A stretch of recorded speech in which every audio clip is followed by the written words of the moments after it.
हमारा दुर्भाग्य ये रहा है कि शांता कुमार जी की सरकार के समय इस पर बहुत बड़ा काम हुआ था और उस समय जब हम सत्ता में थे, उस समय प्रदेश पर कोई कर्जा नहीं था, क्योंकि हमने मित व्ययता से हर जगह जो है वो बेकार के खर्चों पर प्रतिबंध लगा दिया था।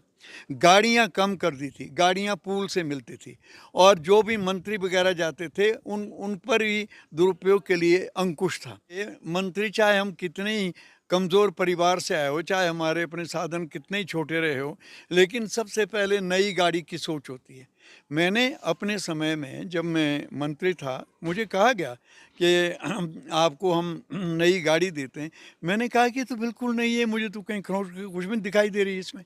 तो मैंने कहा क्यों लेनी चाहिए नई गाड़ी? मैंने नई गाड़ी नहीं ली थी। 2 बॉडीगार्ड थे। मैंने कहा एक घर में काम करेगा, दूसरे अपने घर में उसके काम होगा, दूसरा अगर साथ भी रहता है तो उससे कोई फ़र्क नहीं पड़ता है। लेकिन मैंने कहा और तो चपरासी की हमको काहे की ज़रूरत है? और रेस्ट हाउस में जाएँगे, अपना बैग मैं खुद उठाऊँगा, आप अपना बैग खुद उठाइए। यहाँ का जो ये लाल फीताशाही है, ये इतनी ज़्यादा है कि इसने प्रदेश को बर्बाद करके रख दिया है। उसका इस्तेमाल करिए। जो लोग फाइलों पर बैठे हुए हैं, उन्हें राज्य सेवा अधिनियम के अंतर्गत और देश का जो सेवा के लिए कानून बना हुआ है 311 के तहत ऐसे लोगों को घरों को भेजा जाए जो लोग काम नहीं करते हैं या रिश्वत की इंतज़ारी में फाइलों को रोके बैठे हैं। ऐसे हिमाचल अभी तक तो जो है सुखविंदर जी जो है इन परीक्षाओं में उत्तीर्ण हुए हैं। आगे क्या होता है ये समय बताएगा। अगर वो इस समाज की, प्रदेश के लोगों की मूलभूत समस्याओं का समाधान करने में सफल हुए, तो मैं ये मानता हूँ कि ये कांग्रेस के लिए एक बहुत बड़ा पूरे देश के लिए संदेश है विकास की दृष्टि से। तोड़-फोड़ होती है अपनी सत्ता बनाने के लिए, सरकारें बनाने के लिए, ये एक आम चलन हो गया है और इस चलन ने जो है राजनीति को वेश्या के व्यवहार से भी नीचे उतार दिया है। इस पर तो अब हम कुछ कह ही नहीं सकते हैं और इस हमाम में लगभग सब नंगे हैं। किसी भी पार्टी की जीत और हार इस बात पर निर्भर करती है कि उसके नेतृत्व की और जो प्रमुख जगहों पर बैठे हुए लोग हैं, उनसे कार्यकर्ताओं के साथ संवाद की निरंतरता रही है या नहीं है। मैं तो ये सोचता हूँ कि पिछली सरकार में भी शायद वो ध्यान नहीं दिया जा सका और जो ध्यान देना चाहिए था। नमस्कार, टिंज भारत देख रहे हैं आप। मैं हूँ रमेश सिंगटा। आज हमारे साथ एक ऐसी शख्सियत मौजूद है, डॉक्टर राधा रमन शास्त्री जी। ये हिमाचल प्रदेश के पूर्व स्पीकर रहे हैं, शिक्षा मंत्री रहे हैं, पिछले 55 सालों से राजनीति में रहे हैं। इनकी उम्र 80 पार हो गई है, लेकिन इनके भीतर अभी भी जज्बा है और जुनून है कि हिमाचल प्रदेश कैसे आगे बढ़े। हिमाचल प्रदेश को अगर अपने आर्थिक पाँव पर खड़ा होना, अपने पाँव पर खड़ा होना, आत्मनिर्भर बनना है तो कैसे बनना है, इनके क्या सुझाव है, राज्य सरकार के कार्यकाल पर ये क्या कहते हैं, हिमाचल की सियासत का क्या सूरत हाल है, इनकी क्या किस तरह की सलाह है भाजपा को, क्योंकि खुद ये भाजपा के कद्दावर नेता रहे हैं। हालांकि भाजपा ने इनको काफ़ी समय तक एक तरह से इनको खुडे लाइन रखा, लेकिन ये फिर भी कंट्रीब्यूट करना चाहते हैं प्रदेश के लिए, देश के लिए, समाज के लिए। सबसे पहले तो शास्त्री जी, आपका टिंज भारत में बहुत बहुत स्वागत। धन्यवाद। अ, सबसे पहले शुरुआत करते हैं सुक्खू सरकार के मौजूदा कार्यकाल। आप किस रूप में आते हैं, कितना बेहतर आप मानते हैं, आप क्या मानते हैं? मेरा ये मानना है पहले तो हिमाचल प्रदेश पूरे देश के अंदर एक ऐसा राज्य है जहाँ पर बहुत ही बुद्धिमान और समझदार वोटर रहते हैं, मतदाता रहते हैं। सदैव इस प्रदेश की जनता का ध्यान विकास की ओर गया है और जहाँ इस प्रदेश के लोगों ने विकास की संभावनाएं देखी है, उस ओर ये समय समय पर मुड़ते रहे हैं। मैं पिछला ये चुनाव जो अभी हाल में हुआ है, उसको इस रूप में देखता हूँ कि हिमाचल प्रदेश में हर 5 वर्ष में सत्ता परिवर्तन को जो एक नया मोड़ दिया है, नई दिशा दी है वो पूरे देश के लिए अनुकरणीय है। हिमाचल के लोगों का मानना ये है कि सत्ता सदैव यदि निरंकुश हो तो बहुत नुकसान करती है, और बिल्कुल ही निरंकुश हो तो वो फिर भ्रष्टाचार को जन्म देती है और विकास को अवरुद्ध करती है। तो पहले तो ये है कि हिमाचल प्रदेश के लोगों ने जो सत्ता परिवर्तन किया है उस पर मुझे इसके सिवाय कुछ नहीं कहना है कि उनका ये अपना विवेक है, और वो नए जो ये स्थापना है, नई जो कांग्रेस की सरकार है उसमें संभावनाओं को देख रही है। जहाँ तक सुक्खू सरकार का प्रश्न है, मैं ये सोचता हूँ कि प्रदेश के लिए क्या किया जाना चाहिए और कैसे ये प्रदेश आर्थिक दृष्टि से मजबूत हो सकता है, उस पर इन्हें अब चर्चा प्रारंभ करनी चाहिए।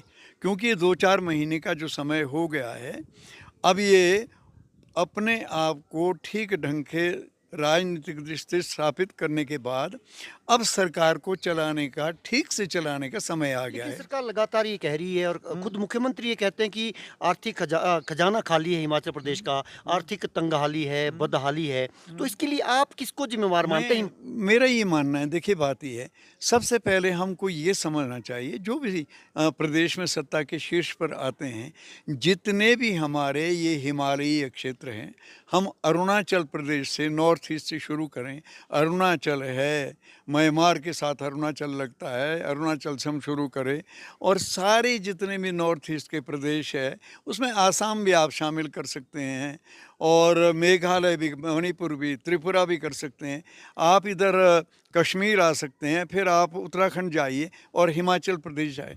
जितने भी ये ऐसे ये पहाड़ी राज्य है, पर्वतीय राज्य हैं, इसमें आय के संसाधनों को मतलब हमारी अपनी पूर्ति के हिसाब से पूरा करना बहुत मुश्किल है।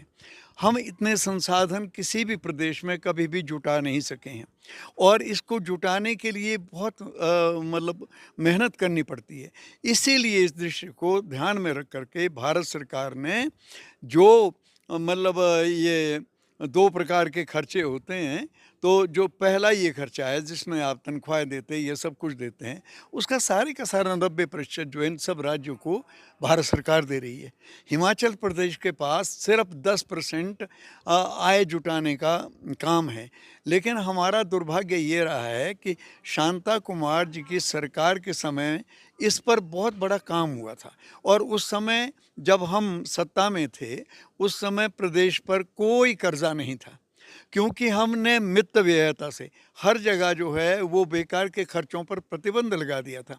गाड़ियां कम कर दी थी, गाड़ियां पूल से मिलती थी, और जो भी मंत्री वगैरह जाते थे उन पर भी दुरुपयोग के लिए अंकुश था। लेकिन आज तो खर्चा सबसे ज्यादा मंत्री करते हैं, चाहे सरकारें किसी की भी रही हो। बिल्कुल ठीक कह रहे हैं आप। ये सबसे पहले मंत्री, चाहे हम कितने ही कमज़ोर परिवार से आए हो, चाहे हमारे अपने साधन कितने ही छोटे रहे हो, लेकिन सबसे पहले नई गाड़ी की सोच होती है। मैंने अपने समय में जब मैं मंत्री था, मुझे कहा गया कि आपको हम नई गाड़ी देते हैं। मैंने कहा कि तो बिल्कुल नहीं है, मुझे तो कहीं खरोंच कुछ भी दिखाई दे रही है इसमें। तो मैंने कहा क्यों लेनी चाहिए नई गाड़ी? मैंने नई गाड़ी नहीं ली थी। और मैं आपको एक और बात बताऊं कि हर मंत्री के पास 2-2 गाड़ियां चलती है, कोई 3 चलाते थे। मैंने रिफ्यूज़ किया था कि मैं सिर्फ अपनी एक गाड़ी में जाऊंगा, मेरा जो प्राइवेट सेक्रेटरी वो मेरे साथ बैठेगा। हालांकि उसको पहले अटपटा लगा। मैंने कहा सब बैठेंगे, फाइलें करेंगे, चर्चा करेंगे, कोई चिंता नहीं है इस बात की। और बल्कि मैं आपको एक मज़ेदार बात बताऊँ, उन्होंने कहा कि जी फिर पीएन कहाँ बैठेगा, बॉडीगार्ड कहाँ बैठेगा? दो बॉडीगार्ड थे। मैंने कहा एक घर में काम करेगा, दूसरे अपने घर में उसके काम होगा, दूसरा अगर साथ भी रहता है तो उससे कोई फ़र्क नहीं पड़ता है। लेकिन मैंने कहा और तो चपरासी की हमको काहे की ज़रूरत है? और रेस्ट हाउस में जाएंगे, अपना बैग मैं खुद उठाऊंगा, आप अपना बैग खुद उठाइए और अपना सामान ठीक करेंगे। इस प्रकार से हमने खर्चे को कम करने के लिए पग पग पर प्रयास किया। और सच कहूँ, इसमें शांता कुमार की सोच और उनकी परिकल्पना और उनका ये चिंतन कि हम आर्थिक दृष्टि से कैसे मजबूत हो सके था, ये बड़ा सराहनीय था। ये उस समय शांता कुमार के समय था कि विद्युत परियोजनाओं में 12 साढ़े 12% जो है रॉयल्टी। रॉयल्टी और शांता कुमार जी ने प्रारंभ करवाई थी। एक शुरुआत तो थी और एक ऐसी समझ तो थी कि इस प्रकार से हम संसाधनों को जुटा सकते हैं। वाटर सेस लगाया है मौजूदा सरकार ने भी। हाँ, हाँ, देखिए बात सुनिए, मैं एक बात और कहता हूँ कि आपको संसाधनों को जुटाने के लिए जनता में कहीं न कहीं थोड़ा बहुत भार डालना पड़ेगा। इसमें कोई भी सरकार आएगी डालना पड़ेगा। लेकिन ये तय करना है कि वो एरियाज़ कौन है, जहाँ पर हमको कराधान करना है, कर लगाने हैं या पैसे लेने हैं। चाणक्य के समय में कर लगाने का ये तरीका था, वो चाणक्य कहते थे कि गाय को जब हम दूहते हैं उस समय अगर उसका सारा दूध निकाल लिया जाता है तो दूसरे दिन वो अपने बछड़े के लिए दूध ना रहने के कारण से दूध को चुरा लेती थी गाय। आज भी ये है। लेकिन जब हम उस बछड़े के लिए भी छोड़ेंगे, अगर सरकारें जनता से को शोषित करेगी करों के द्वारा, तो फिर वो किसी तरह से मतलब भ्रष्टाचार में लिप्त होकर के धन को छुपाना शुरू करेंगे। कराधान ऐसा होना चाहिए जिसमें जनता आसानी से नहीं तो कम से कम जो है ना थोड़े बहुत मेहनत के साथ कर चुकाने की ताकत रखती हो। ये तो एक कराधान का निर्णय है। अब पानी में जो सेस लगा है और चीज़ों में भी कुछ बढ़ी है, मतलब बढ़ा है, तो देखिए राज्य में रिसोर्स मोबिलाइजेशन ज़रूरी है। आपके हिसाब से क्या हो मतलब ताकि मैं रिसोर्स मोबिलाइजेशन के लिए क्या तौर तरीके मैं हों? मैं ये कहता हूँ कि मैंने मीडिया के माध्यम से पिछले दिनों में वर्तमान सरकार से निवेदन ये किया था कि आप हिमाचल प्रदेश में सबसे पहले एक काम करिए। हिमाचल प्रदेश, यदि इस बात का लोगों को पता नहीं है तो इस बात के लिए जाना जाता है कि यहाँ का रेड टेपिज्म, यहाँ का जो ये लाल फीताशाही है, ये इतनी ज़्यादा है कि इसने प्रदेश को बर्बाद करके रख दिया है। आपकी एक-एक फाइल 5-5 महीने, साल-साल, 2-2 साल तक वो धूल चाटती रहती है और कार्य निष्पादन होते नहीं हैं। मैं ये वर्तमान सरकार को ये सुझाव दे भी चुका हूँ और मैं ये कहता हूँ कि भगवान के लिए आप एक काम करिए कि रेड टेपिज़्म पर बड़ा प्रहार करिए और इसके लिए जो सेवा अधिनियम बना है उसका इस्तेमाल करिए। जो लोग फाइलों पर बैठे हुए हैं उन्हें राज्य सेवा अधिनियम के अंतर्गत और देश का जो सेवा के लिए कानून बना हुआ है 311 के तहत ऐसे लोगों को घरों को भेजा जाए जो लोग काम नहीं करते हैं या रिश्वत की इंतज़ारी में फाइलों को रोके बैठे हैं। ऐसे हिमाचल में है। मैं सोचता हूँ आज अब ये हिमाचल अपवाद नहीं रह गया है भ्रष्टाचार के मामले में भी। यहाँ होता है, प्रच्छन्न रूप से बहुत कुछ होता है। कई उद्यमी, कई जो लोग काम करना चाहते हैं वो इतने परेशान है। ये मैं ये नहीं कहता हूँ कि इसी सरकार में, बिल्कुल में नहीं, सब सरकारों का यही हाल था। सब सरकारों में जो है जो नौकरशाही है वो हावी रही। वो किसी न किसी तरह से जो है राजनीतिज्ञों को और जो सत्ता में बैठे हुए लोगों को उनको इधर उधर की कहानी सुनाकर प्रभावित करने में सफल हुई है। पिछला 5 साल का कार्यकाल क्या ब्यूरोक्रेसी हावी रही आपकी नज़र में या सरकार हावी रही? देखिए मैं एक बात बताता हूँ कि मुझे इस पर ये कहना है कि जिस प्रकार से बहुत बढ़िया परफॉर्मेंस होना चाहिए, मैं सोचता हूँ कि शायद उसमें कमियां ज़रूर रही है। यदि ये कमियां ना होती तो जनता का ये निर्णय न आता जो आज हमने देखा है। और उसमें ये है कि डिबेकल का सबसे बड़ा कारण होता है सरकार का ठीक प्रकार से न चलना और सरकार का जन इच्छा के हिसाब से कार्य निष्पादन न करना। आज की तारीख में मैं ये कहता हूँ कि अगर ये वर्तमान सरकार रेड टेपिज्म पर अंकुश लगा सकी और ऐसे लोगों को कार्यालयों से बाहर कर सकी, चाहे वो कर्मचारी है चाहे अधिकारी है, जिन्होंने फाइलें दबा करके अपने पास रखी है और जो इसके लिए जिम्मेवार है। मैं एक बात और यहाँ कहना चाहता हूँ, वो ये कहना चाहता हूँ कि जो डील करता है क्लर्क फाइल को, वो कह करके फाइल को बाहर नहीं निकालता कि जब तक साहब नहीं बोलेगा उन तक मैं फाइल नहीं दिखा सकता हूँ। मैं ये सोचता हूँ कि बड़ी हैरानी होती है ये वाक्य सुन कर के। मैंने खुद भी सुना है ये, कई बार मैंने सुना है और मुझे कुछ वहाँ भारी शब्दों में कहना पड़ा।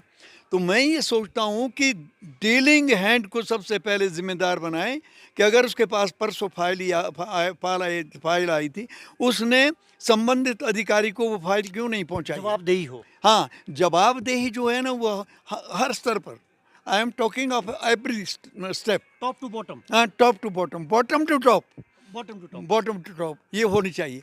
और क्या ये जो आईएएस अधिकारी है वो सिर्फ मैं ये सोचता हूँ कि कुछ लोगों के पास तो कोई काम है ही नहीं है।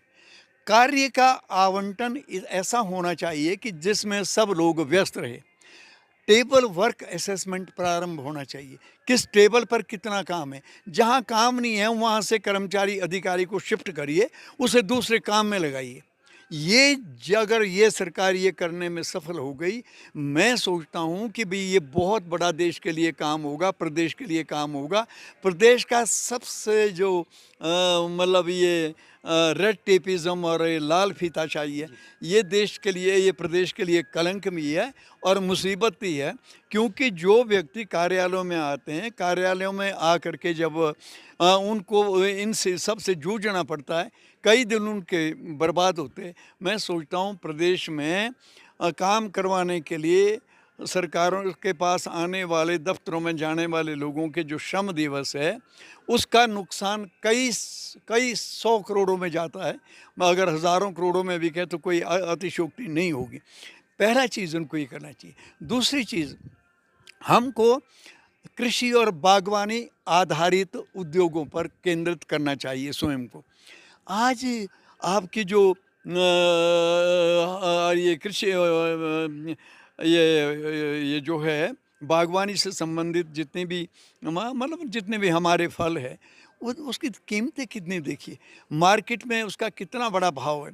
विपणन व्यवस्था आज भी जो है उत्पादककर्ताओं की इच्छाओं की पूर्ति नहीं कर रही है। मलाई कमीशन एजेंट कहा जाता है। हाँ, बीच में जो मध्य एजेंट लोग हैं, उनका तो बहुत बुरा हाल है।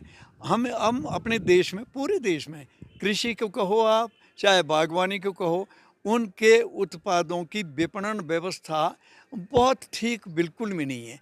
उसे ठीक बनाना चाहिए। जो देश 74 वर्ष में गेहूँ, धान और अन्य होने वाले ये मोटे अनाज वगैरह के लिए अपने देश में और हर प्रदेश में स्टोर नहीं तैयार कर सका, और ऐसा नहीं है क्षमता नहीं थी, कर सकते थे, लेकिन ऐसी जगह पर गेहूं डाल देने जहां वो सड़ जाए, तो 1 लाख बोरियां अगर सड़ती है तो 10 लाख दिखा करके बाद में वो बीच मार्केट में बेच करके ये इसमें फूड कॉरपोरेशन पर तो बहुत बड़े आरोप लगे इसके। अब थोड़ा सा हट के सियासत की बात कर लेंगे, बड़े अनुभवी आप हैं। हिमाचल प्रदेश में की जो सियासत है, खास तौर पर पिछले अब हैट्रिक लगाई है जीत की कांग्रेस ने। पहले उपचुनाव, फिर विधानसभा, फिर एमसी जीते हैं। तो ये आप इस जीत को, ये कांग्रेस की जीत हुई है, इस पे क्या कहेंगे? हाँ, इस पर मुझे ये कहना है कि देखिए बात ये है, नेतृत्व की क्षमता की ये परीक्षाएं होती है। ये छोटी परीक्षा भी है, बड़ी भी है, अभी मध्य परीक्षा भी है। अभी तक तो जो है सुखविंदर जी जो है इन परीक्षाओं में उत्तीर्ण हुए हैं। आगे क्या होता है ये समय बताएगा। अगर वो इस समाज की, प्रदेश के लोगों की मूलभूत समस्याओं का समाधान करने में सफल हुए, तो मैं ये मानता हूँ कि ये कांग्रेस के लिए एक बहुत बड़ा पूरे देश के लिए संदेश है विकास की दृष्टि से। अब वो किस ढंग से ये सरकार हर क्षेत्र में, विकास के हर क्षेत्र में कैसे व्यवहार करती है, ये देखने वाली बात होगी। अभी तक के बारे में तो मैं ये कहूँगा कि मुख्यमंत्री का जो अपना परफॉर्मेंस है, मैं अपना बात बता रहा हूँ, राजनीति से ऊपर हट करके वो बहुत उत्साहजनक है। बहुत उत्साहजनक है। तब की राजनीति में जब आपने देखी है और अब की राजनीति में क्या अंतर है? उसकी चर्चा अगर हम ना ही करें तो ठीक है। वो समय कुछ और था। उस समय जो है वो उन्नति परक सोच थी। हम कैसे प्रदेश को उन्नत कर सकते हैं, कैसे हम प्रदेश को विकास के पथ पर जो है ना अग्रणी बना सकते हैं, इसके लिए रात दिन चिंतन होता था।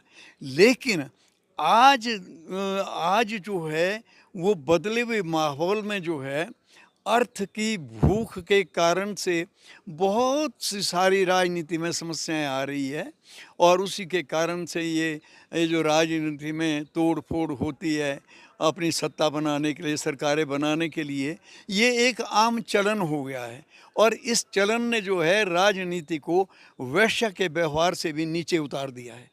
इस पर तो अब हम कुछ कह ही नहीं सकते हैं और इस हमाम में लगभग सब नंगे हैं। पिछली भाजपा सरकार रही है 5 साल में, हार के क्या कारण आपको लगता है, क्यों हारी भाजपा?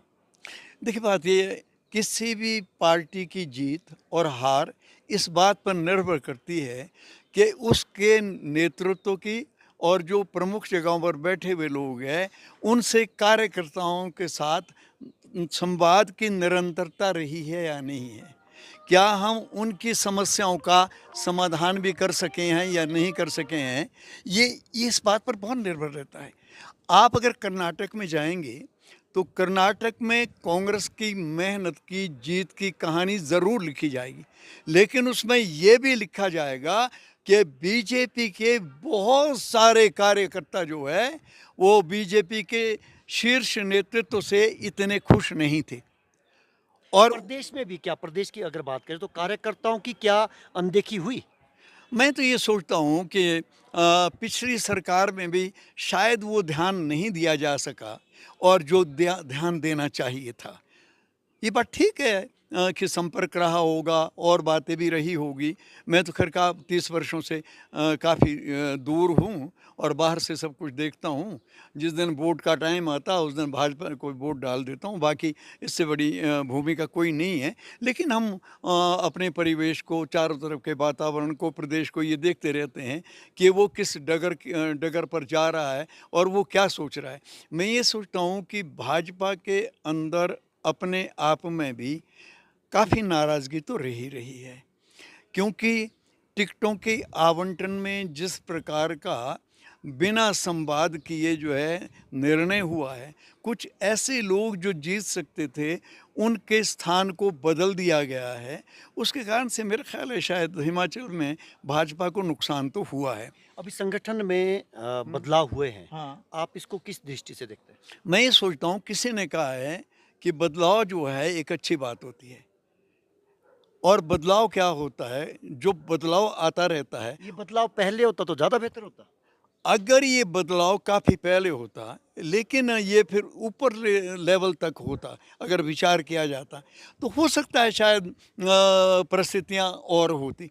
क्योंकि ये एक ऐसा हाइपोथेटिकल क्वेश्चन है कि इसका कोई भी सटीक जवाब देना बनता नहीं है, क्योंकि अगर ये होता तो ये हो सकता था। ये इसको मैं फिर इतना ज़्यादा ये तो नहीं कहूँगा, लेकिन ये ज़रूर मानता हूँ कि प्रबंधन में और जनसंपर्क में जिस प्रकार का मतलब हमारा चरित्र था पार्टी का, जिस प्रकार का कार्यकर्ताओं को सम्मान देने का था, परंपरा थी, उसमें तो बहुत ज़्यादा बदलाव आया है और मैं ये सोचता हूँ कि शायद वो भी रोष का कारण बना होगा। पर हिमाचल में बीजेपी के कार्यकर्ताओं ने कांग्रेस को वोट दिए होंगे, ऐसा मुझे अभी भी लगता नहीं है। हमसे बात करने के लिए बहुत बहुत शुक्रिया। तो ये राधा रमन शास्त्री जी, इनका ये कहना था कि सरकारी कार्यालयों में कार्य संस्कृति को बढ़ावा दिया जाना चाहिए। टिंज भारत देख रहे हैं आप, नमस्कार।